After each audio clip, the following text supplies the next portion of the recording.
morning, brothers and sisters. Today we celebrate the feast of the dedication of the Lateran Basilica.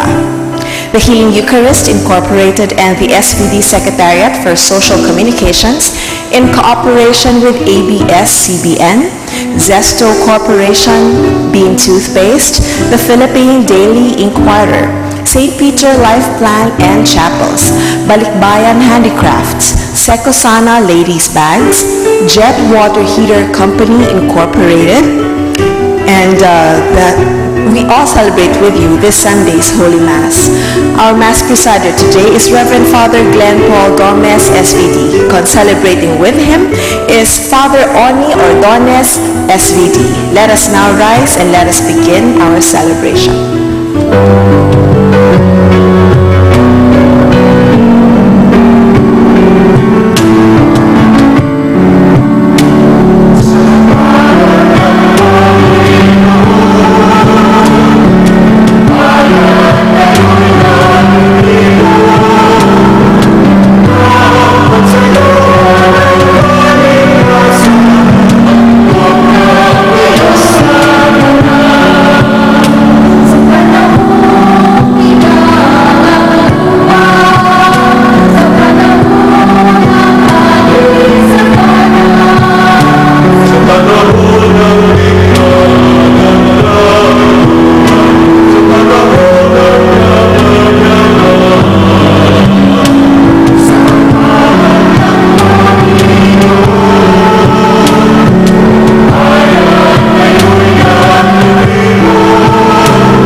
Now consciously connect ourselves with our personal God as we say, in the name of the Father, and of the Son, and of the Holy Spirit. Amen.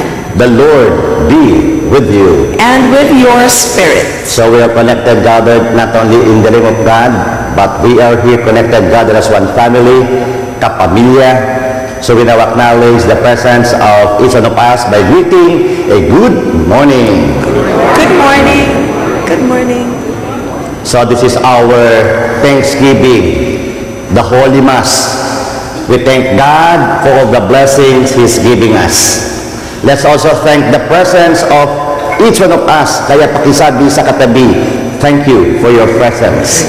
Thank you for your presence.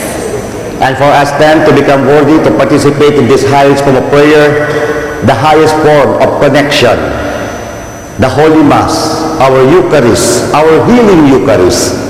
We pause for a moment, we close our eyes, bow our heads, as we ask our Savior, our Lord Jesus Christ, to touch our own heart and cleanse it, remove all negative emotions which disconnect us from Jesus and from one another. We also imagine the Holy Spirit descending on each one of us, touching our mind, clearing it, taking away all negative thoughts which disconnect us from the Holy Spirit and from one another. And we imagine our Father in heaven touching us from head to foot, cleansing our own body, removing all sicknesses from our body, and removing all the sins which disconnect us from God and from one another. We believe that our God is a very loving and forgiving God.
God, have mercy on us, forgive us our sins, and bring us to life which is everlasting. Amen.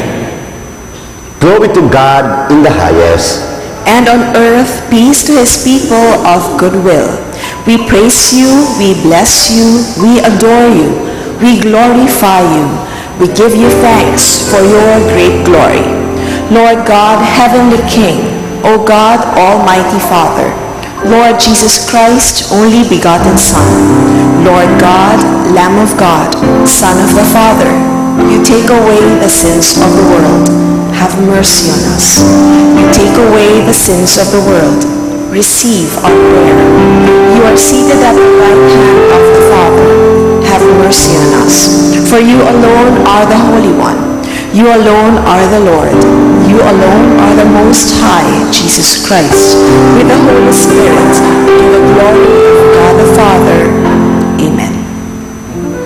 Let us pray.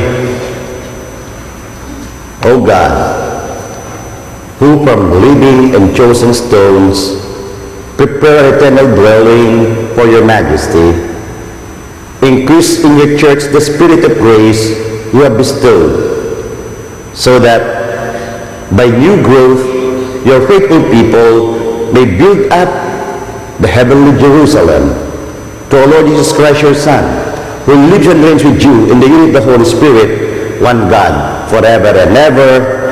Amen. The Liturgy of the Word. The prophet Ezekiel has a vision of an eschatological temple from which life-giving water flows. The temple represents the source of life and salvation, the Lord God. The first reading. A reading from the book of prophet Ezekiel. The angel brought me back to the entrance of the temple, and I saw water flowing out from beneath the threshold of the temple toward the east. For the facade of the temple was toward the east. The water flowed down from the southern side of the temple, south of the altar. He led me outside by the north gate, and around to the altar, to the outer gate facing the east, where I saw water trickling from the southern side. He said to me, "This water flows into the eastern district, down upon the Arabah, and empties into the sea. The salt waters which it makes fresh. Wherever the river flows, every sort of living creature that can multiply shall live, and there shall be abundant fish. For wherever this water comes, the sea shall be made fresh. Along both banks of the river, fruit trees of every kind shall grow. Their leaves shall not fade, nor their fruit fail. Every month they shall bear fresh fruit, for they shall be watered by the flow from the sanctuary. Their fruit shall serve for food, and their leaves for medicine." The word of the Lord. Thanks be to God. The Lord of hosts is with us. Our stronghold is the God of Jacob. Please repeat. The Lord of hosts is with us. Our stronghold is the God of Jacob. God is our refuge and our strength, an ever-present help in distress. Therefore, we fear not, though the earth be shaken and mountains plunge into the depths of the sea. The Lord of hosts is with us. Our stronghold is the God of Jacob. There is a stream whose runlets gladden this city of God, the holy dwelling of the Most High. God is in its midst. It shall not be disturbed. God will help it at the break of dawn. The Lord of hosts is with us. Our stronghold is the God of Jacob. The Lord of hosts is with us. Our stronghold is the God of Jacob. Come, behold the deeds of the Lord, the outstanding things he has wrought on earth. The Lord of hosts is with us. Our stronghold is the God of Jacob. Paul reminds the Christians converted from paganism that their bodies are temple of God. They should therefore reverence their bodies as befits the holy dwelling of God. The second reading. A reading from the first letter of St. Paul to the Corinthians. Brothers and sisters, you are God's building. According to the grace of God given to me, like a wise master builder, I laid a foundation, and another building is upon it. But each one of us must be careful how he builds upon it, for no one can lay a foundation other than the one that is there, namely Jesus Christ. Do you know that you are the temple of God, and that the Spirit of God dwells in you? If anyone destroys God's temple, God will destroy that person. For the temple of God, which you are, is holy. The word of the Lord. Thanks be to God. Let us now rise and let us honor the Holy Gospel.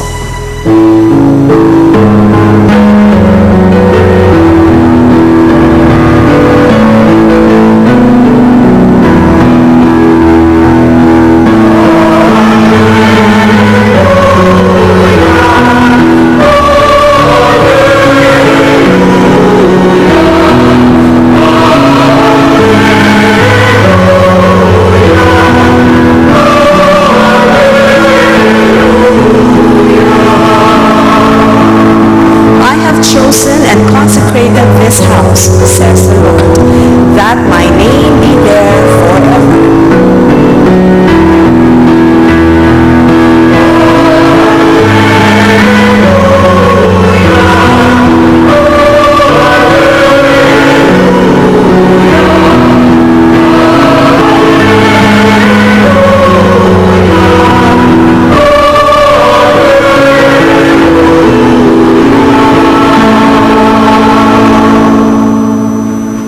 The Lord be with you. And with your spirit.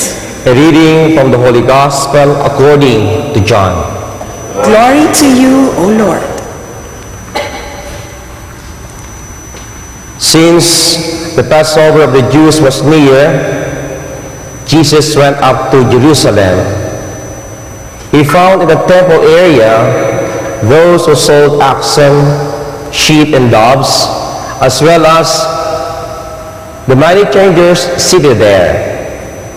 He made a whip out of cords and drove them all out of the temple area, the sheep and oxen, and spilled the coins of the money changers and overturned their tables.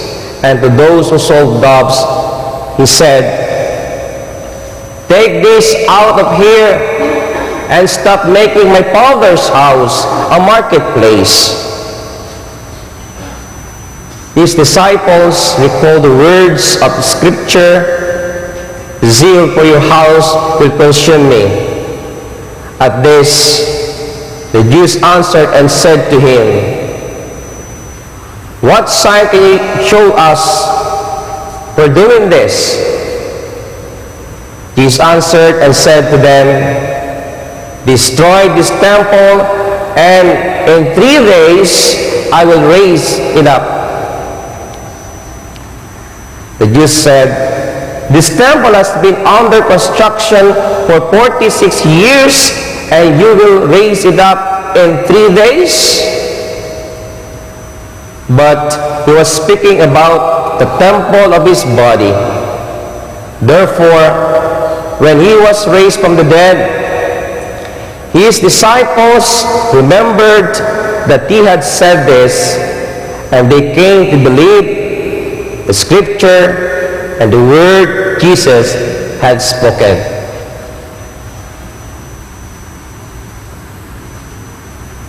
The Gospel of our salvation.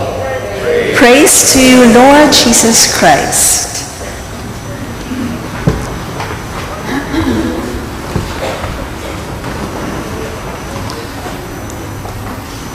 Diyan po sa Ilocos, na imbaga bigat yu amin na po.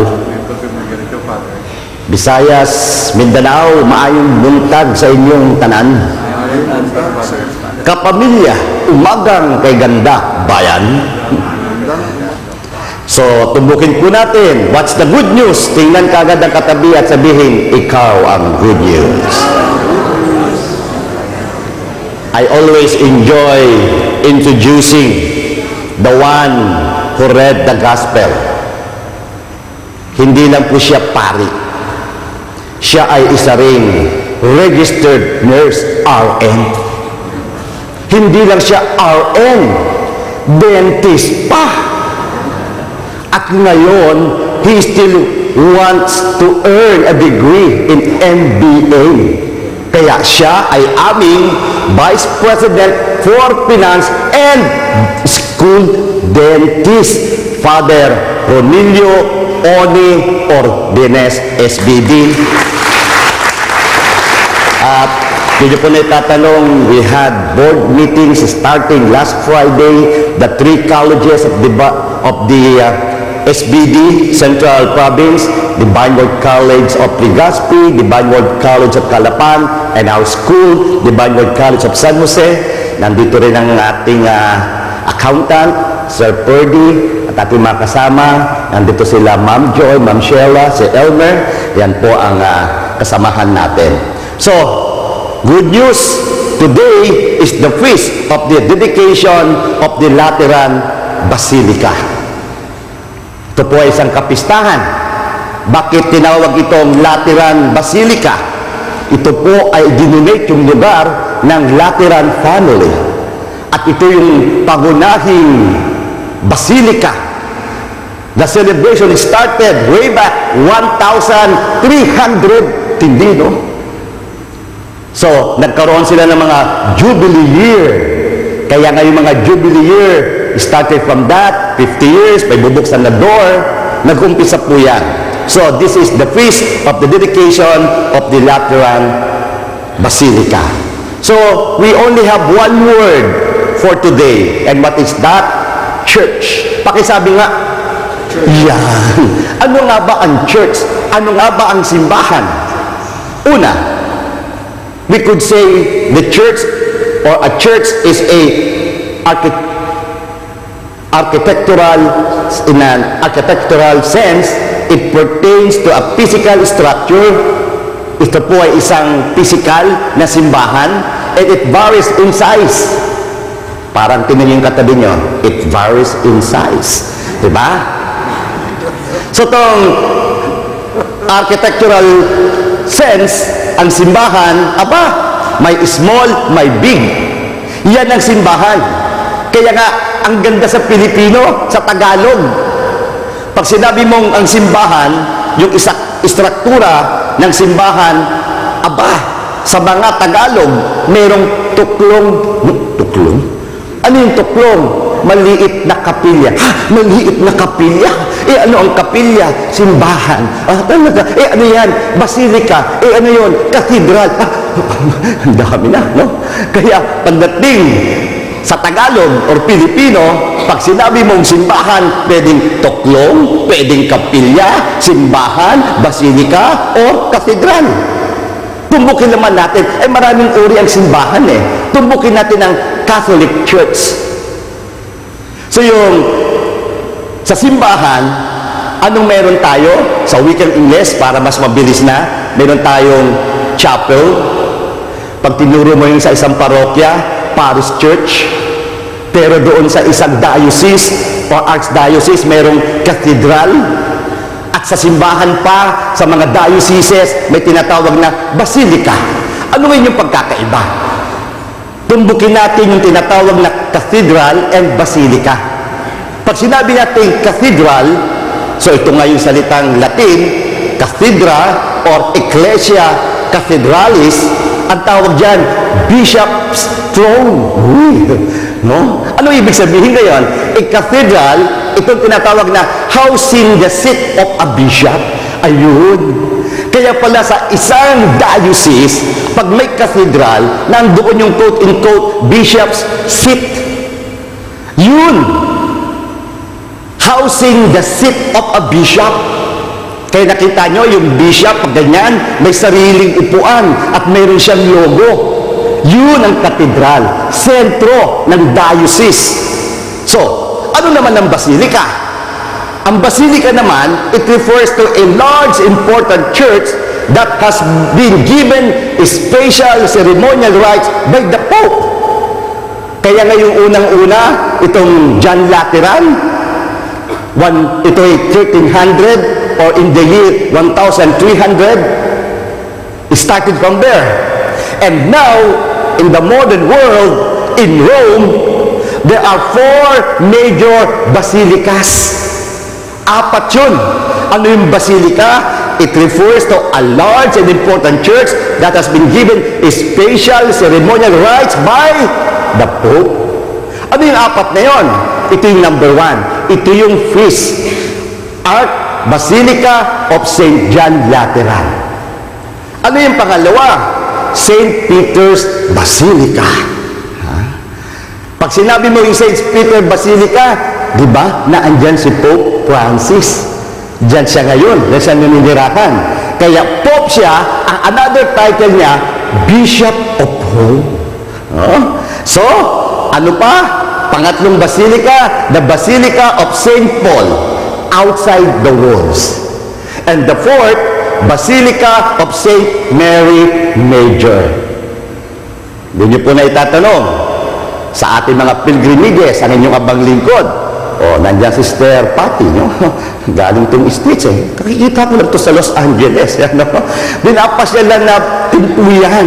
Kaya napakasarap bisitahin itong tinatawag na basilicas in Rome for major. Kasi marami pang basilicas in the world.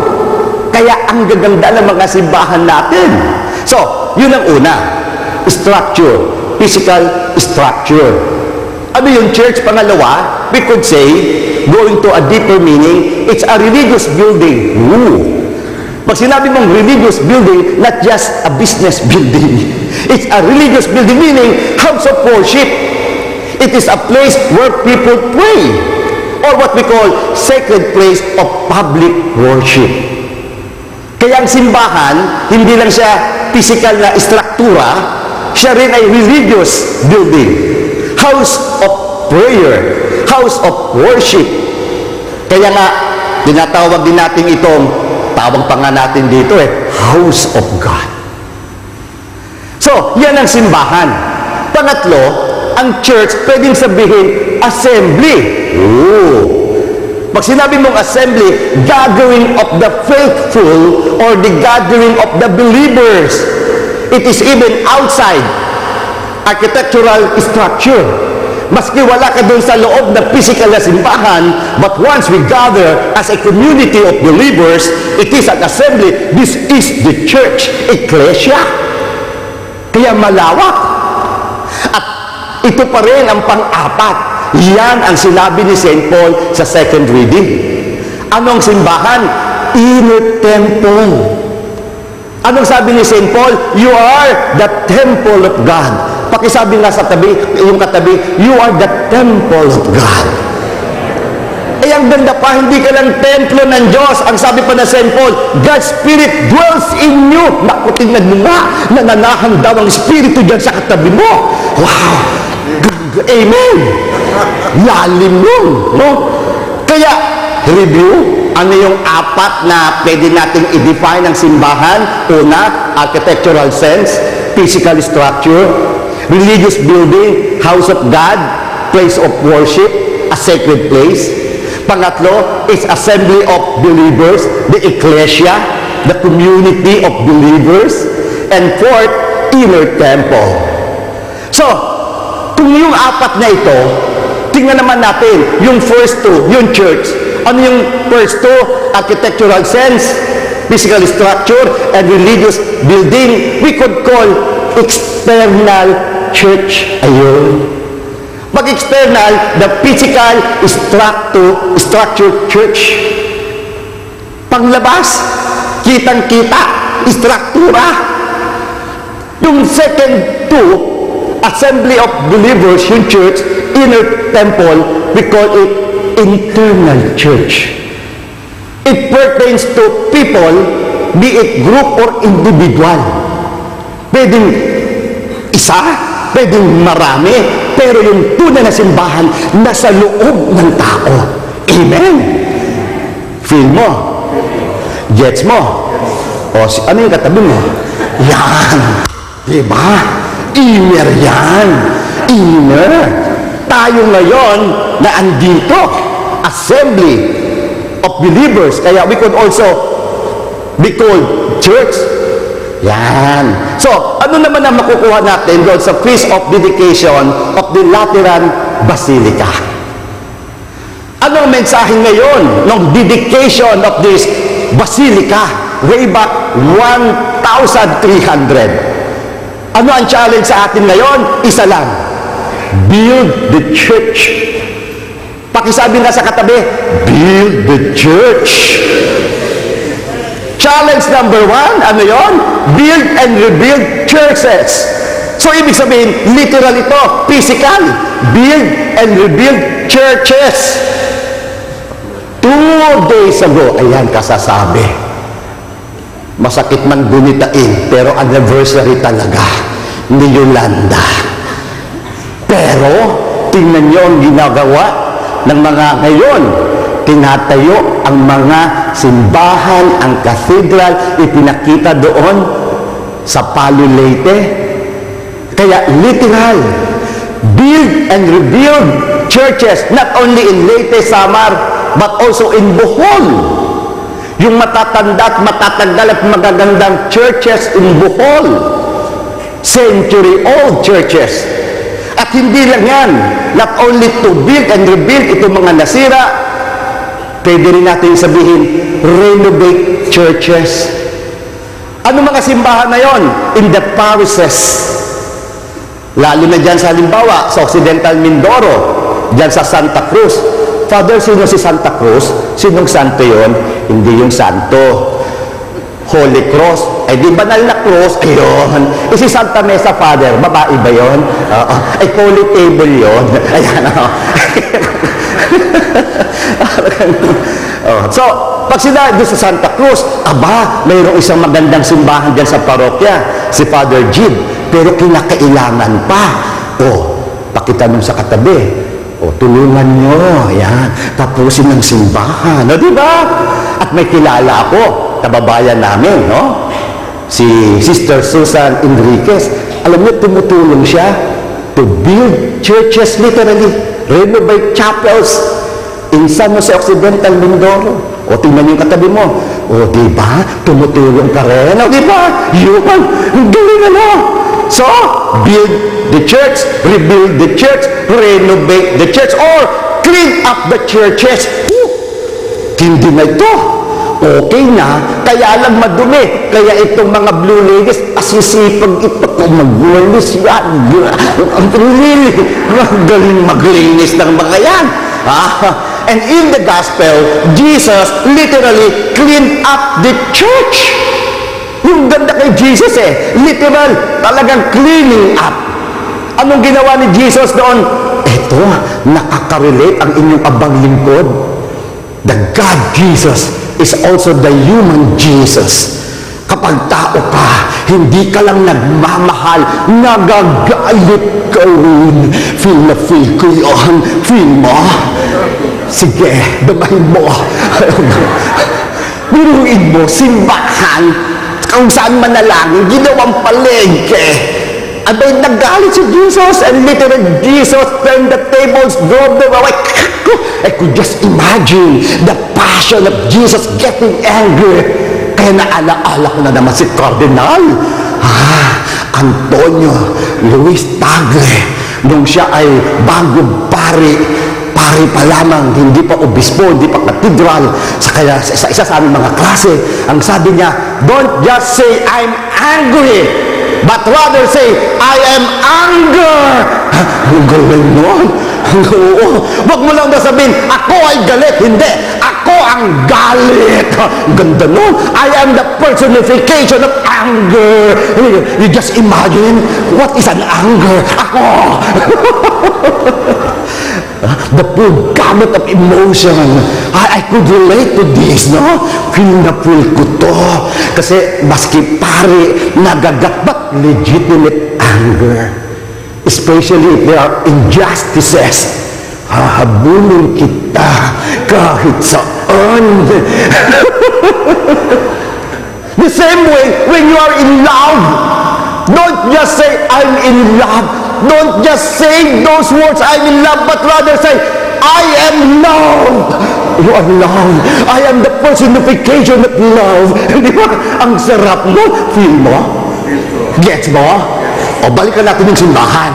Linisin ang simbahan. Kaya yung paglinis ng simbahan, hindi nang nililinis ang loob ng simbahan. Linisin mo. Kaming mga pari, linisin. Di ba? Talagang with passion eh. Ha? Kahit saan mo ilagay. So clean up the churches. And pinakamasarap, anong gagawin mo? Visit the churches. Huwag ka lang nag-build. Huwag ka lang nagre-renovate. Enter the house of God. Pray. Pakita mo nga yung katabi mo. Ginagawa mo yan. Sure ka? Di ba? Minsan busy-busy tayong gumawa. I'm telling it not to you, to myself. Busy-busy sa apostolate. Ikaw, kayo kaibigan ko, minsan, isang araw lang, tinanong ako, ikaw ba, Father, talaga? You spend time inside the church? Mukhang hindi ba? Oo naman. So, pag nasa loob ka na ng simbahan, you are in the house of God, a place of worship. And for us Catholics, kaya nga itong maganda, connect with God inside the church, connect with God inside the church, spend time with Jesus. Kaya gustong-gusto ko yung mayroong adoration chapel. I just love places in the parishes with adoration chapel. Wonderful. Literal. Inside.